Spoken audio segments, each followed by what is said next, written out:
This is a Vox limited edition Handwired AC30. This is the second one. I haven't dated this one. The first one was from 2002. This one's 99.9% done. This output jack is not great. I need to change it out. The threads are a little bit stripped, so if I were to keep turning this nut, the whole thing starts to spin, but it's close enough for right now. I'll change that out after this video. Other than that, same mods I did to the other one. I took out the really terrible sounding reverb circuit. The tubes are out. V3 and V4 are used for the reverb. The way they implement it just sucks all the tone out of the top boost channel, which is the only channel on this amp. Just kills the native sound.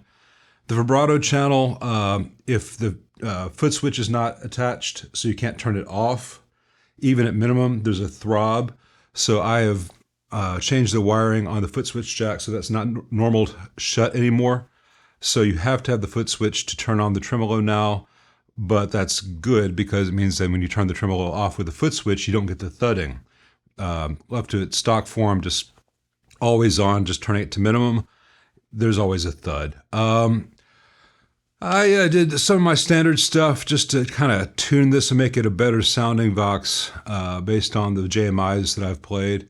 That extends to the tone stack here. Also, the treble and bass pot tapers were terrible, as was the cut pot taper. These three, just the entire amp was kind of, oops, dropped my pointer. The stock pots just made the amp kind of lifeless. So it's got some alphas here. Actually, alpha here, these are CTS. And then I put in the post-phase inverter alarm bar, as you've seen in recent videos. Again, with the twisted wire. The grids are out of phase with each other. That's just as good, if not better, than shielded.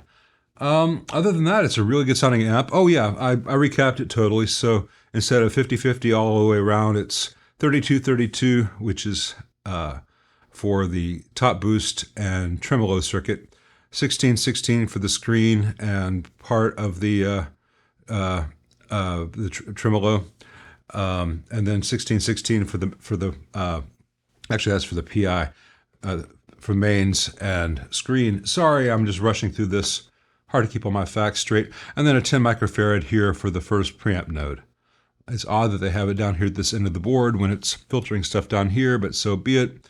Change out that bias cap as well and moved the bias resistor as far from that cap as possible because that can get hot when playing it. I've got it running through its cab, which has two 20-year-old Celestian Blues, which sound quite good. I've got a new mic.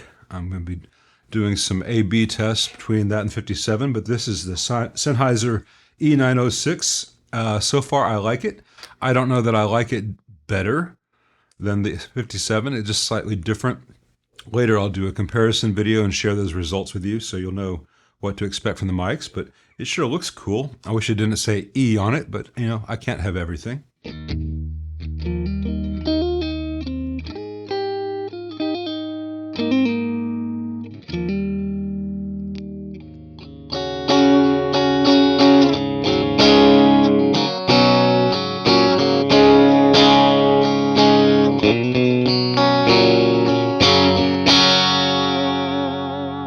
Sounds a lot like an AC30 to me now.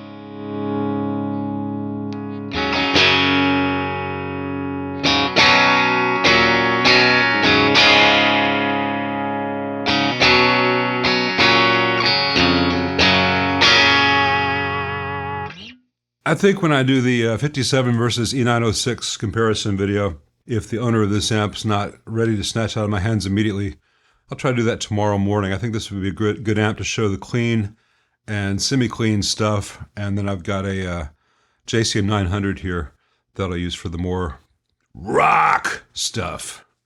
Anyway, this amp sounds great, and it should be pretty much bulletproof now. So that's about all I can do.